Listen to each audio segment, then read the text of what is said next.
Денеска истекува двегодишниот рок за поставување филтри на комбинатот Југохром, кој во ноември 2014 година го доби од владата. Според невладината еко-герила Југохром останува најголем загадувач на воздухот, а поминува неказнет.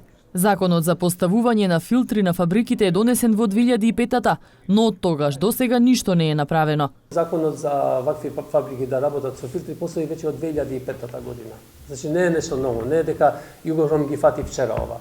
Имале време од 2005 до 2014, имале 9 години да се спремат. И нема врска кој е власник сега, кој бил власник порано.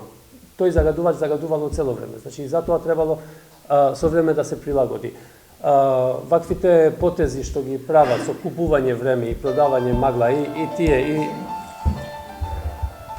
и од страна на власта, значи и Југохром како фабрика, тоа е веќе некоја јасна слика дека тука само некој се грижи за сопствениот профит, а не за здравјето на граѓаните на Тетово и околината. Од еко-герила бараат повеќе да не се купува време, филтри да се постават за добро на сите граѓани на Тетово. Да бидеме јасни, значи ние никогаш не баравме да се затвори Југохром, баравме да се стават филтри.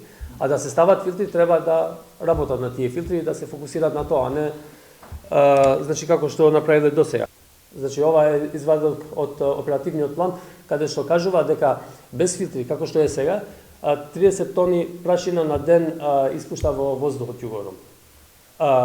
Со филтри ќе пушти само 800 килограми. Од раководството на Југохром пак бараат повторно пролонгирање на рокот од 18 месеци.